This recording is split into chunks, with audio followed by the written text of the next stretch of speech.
नमस्कार आप सभी को। ये वीडियो हरियाणा पुलिस कांस्टेबल भर्ती के रिगार्डिंग है।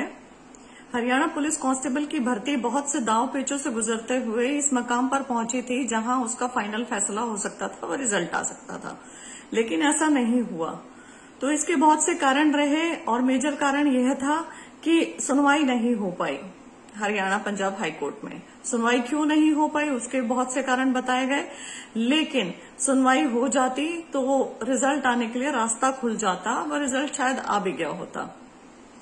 तो ऐसे में बहुत से अभ्यर्थी बहुत से गुटों में बढ़ते हुए नजर आ रहे हैं। कुछ लोग कह रहे हैं धैर्य रखें, कुछ लोग कह रहे हैं कि शायद ये सीईटी में जा सकती है, कुछ लोग कुछ और कह रहे हैं, कुछ बहुत सारे कयास लगाए जा रहे हैं।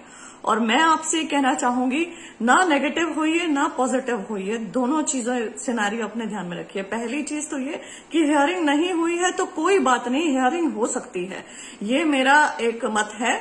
दूसरा, थोड़ा सा आप सतर्क भी रहिए, क्योंकि जैसा हरियाणा सरकार का रवैया रहा है, मॉडस ऑपरेंडी रही है बाकी भर्तियों के साथ, कहीं इस भर्ती के साथ भी ना हो जाए। बहुत बड़ी भर्ती है, बहुत गलत हो जाएगा। तो मेरा पहला मत तो यही था कि अर्ली हियरिंग इसकी लगनी चाहिए, जल्द से जल्द इसकी सुनवाई होनी चाहिए पंजाब एंड हरियाणा हाईकोर्ट में, जो कि पॉसिबल है। ऐसा नहीं है कि इम्पॉसिबल है ये चीज। ये जो मीटिंग्स हुई हैं चंडीगढ़ में, ये मेरे ही मार्गदर्शन में हुई है। ये अभ्यर्थी मेरे मार्गदर्शन के अंदर ही चल रहे थे। ये जो 4 लोगों से मिलने के लिए मैंने कहा, इन्हें ये लोग 3 लोगों से मिल चुके हैं। एक है सीएम साहब, उनसे मिलने की कवायद जारी है। वो आप लोगों को अपने अपने जिलों पे अपनी अपनी जगहों पर वो कोशिश करनी है। लेकिन जो 3 लोगों से मिले उनसे मीटिंग बहुत अच्छी रही। केवल अब मैं यहाँ पर एजी साहब की बात करना चाहूंगी, AG Haryana, the first law officer of Haryana. उन्होंने इन अभ्यर्थियों को कहा कि अर्ली हियरिंग की एप्लीकेशन मैं नहीं लगा सकता हूं, वे प्राइवेट काउंसिल लगाएंगे।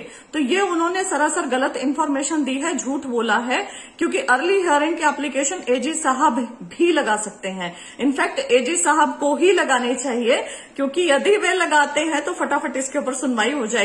लेकिन जैसा कि उन्होंने कहा कि प्राइवेट काउंसिल लगाएं, तो इस केस में 10 से ज्यादा प्राइवेट काउंसिल्स हैं, तो एटलीस्ट 6 या 7 प्राइवेट काउंसिल को सहमति बनाकर एक साथ अर्ली हियरिंग लगानी पड़ेगी, जो कि थोड़ा सा मुश्किल काम है। थोड़ा भी नहीं, काफी मुश्किल काम है इतने सारे प्राइवेट काउंसिल्स को राजी करना। लेकिन यहां यदि केवल एजी साहब एक अर्ली हियरिंग की एप्लीकेशन लगाते तो सभी प्राइवेट काउंसिल्स को आके खड़ा होना पड़ता और सबकी सुनवाई भी होती।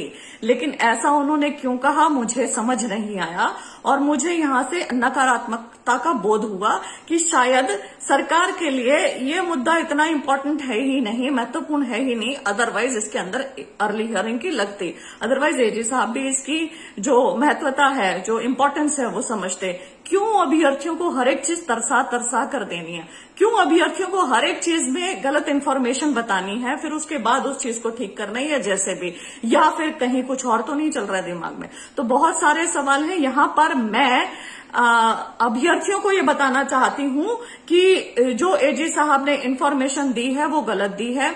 जो भी वहां पर हुआ था, एक एक बात मेरे तक पहुंच गई थी, क्योंकि ये जो भी बच्चे चंडीगढ़ गए थे, मोस्टली मेरे पास शाम को घर आ गए थे, मुझे हर एक चीज बता के गए हैं। मैंने उसी टाइम बोल दिया था कि ये यहाँ पे चीज नेगेटिव गई है भाई, ये यहाँ पर गलत चीज बोली गई है, वो उन्हें भी समझ में आ गया।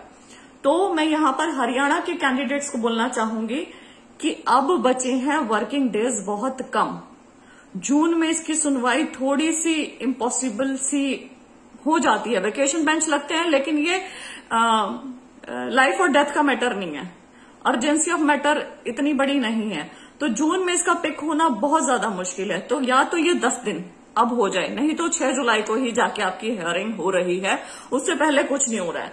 तो 6 जुलाई को भी यदि हियरिंग हो जाए तो बड़ी बात रहेगी, और 6 जुलाई को कुछ फैसला हो जाए तो बड़ी बात रहेगी। लेकिन यदि इनकी इच्छा शक्ति और मंशा है रिजल्ट देने की जल्दी, तो अगले 10 दिन में एजी साहब अर्ली हियरिंग लगा सकते हैं और सारे के सारे वकील प्रेजेंट हो सकते हैं और आपके केस की सुनवाई हो सकती है और रिजल्ट आने का रास्ता खुल सकता है। ये है सच बात।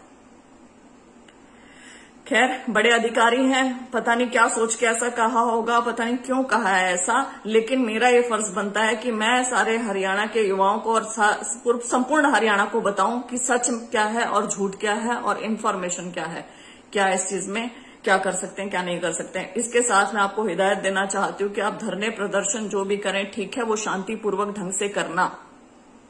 कहीं पे भी कुछ भी नेगेटिव बोलने की जरूरत नहीं है, कहीं पे भी कुछ भी आक्रामक होने की जरूरत नहीं है।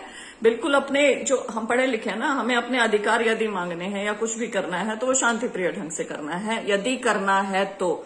अदरवाइज कोशिश कीजिए मुख्यमंत्री साहब से अपने अपने जिलों में अपने अपने लेवल पर मिलने की, अपने अपने नेता मंत्री जो भी आपके वहां पे विधायक हैं उनसे कहें, उनसे जाकर आप रिक्वेस्ट करें कि वो आपको मिलवाएं। और सारी चीजें हैं, बड़ी भर्ती है, डर लाजमी है। और डर लाजमी क्यों है? क्योंकि सरकारी वकील ने झूठी इंफॉर्मेशन दे दी है। बहुत बहुत धन्यवाद।